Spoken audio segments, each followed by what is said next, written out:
मेरे प्यारे दर्शक, आपसे आशा करता हूँ कि माँ प्रमिला धाम चैनल को सब्सक्राइब अवश्य करें।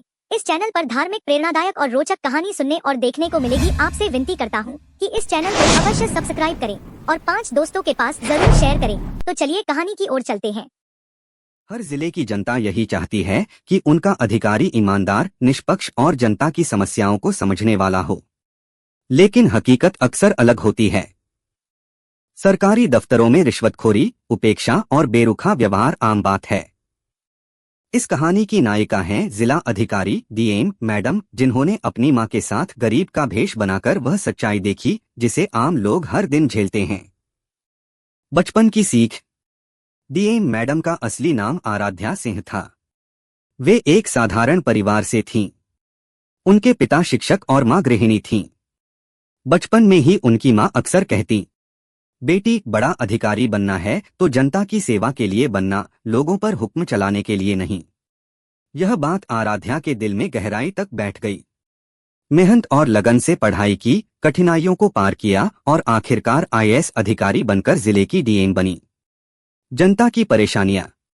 नियुक्ति के कुछ ही हफ्तों बाद उन्हें पता चला कि सरकारी दफ्तरों में लोग बहुत परेशान हैं।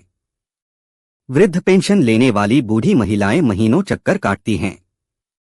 किसान अपनी फसल का मुआवजा पाने के लिए रिश्वत देने को मजबूर होते हैं। कोई मदद मांगने आए तो कर्मचारियों का लहजा कठोर होता है। रिपोर्टें देखकर उन्हें समझ आया कि ज़मीनी सच्चाई अलग है। उन्होंने सोचा, अगर मैं वाकई अपनी जनता के दुख समझना चाहती हूं तो मुझे उनके बीच जाना होगा, उनकी तरह बनकर जीना होगा। मां का साथ। एक रात उन्होंने अपनी मां से बात की।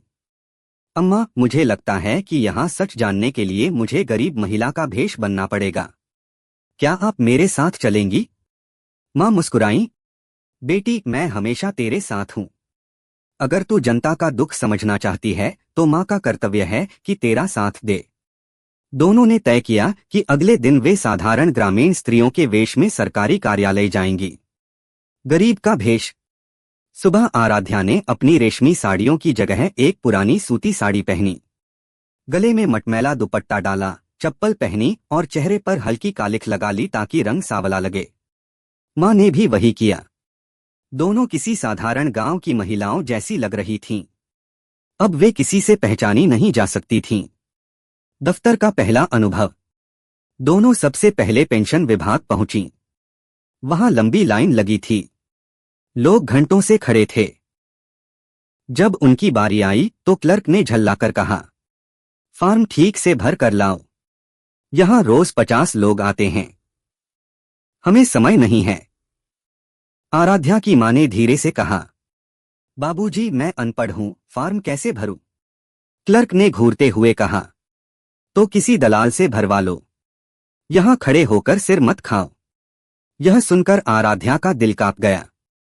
वह सोचने लगी, अगर मां सचमुच गरीब होती तो इन्हें यही अपमान सहना पड़ता। रिश्वत की मांग। इसके बाद वे कृषि विभाग पहुंची। वहां किसानों को फसल मुआवजा मिलने वाला था।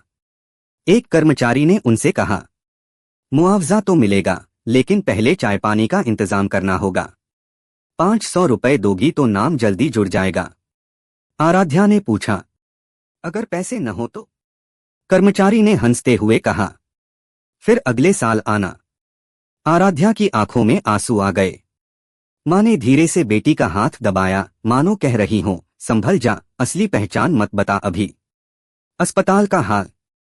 फिर दोनों जिला अस्पताल गईं। वहां देखा कि एक गरीब मजदूर का बच्चा बीमार था। डॉक्टर ने इलाज शुरू करने से पहले पैसे की मांग कर दी।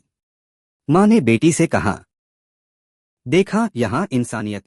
मेरे प्यारे दर्शक, आपसे आशा करता हूँ कि माँ प्रमिला धाम चैनल को सब्सक्राइब अवश्य करें। इस चैनल पर धार्मिक, प्रेरणादायक और रोचक कहानी सुनने और देखने को मिलेगी। आपसे विनती करता हूँ कि इस चैनल को अवश्य सब्सक्राइब करें और 5 दोस्तों के पास जरूर शेयर करें। तो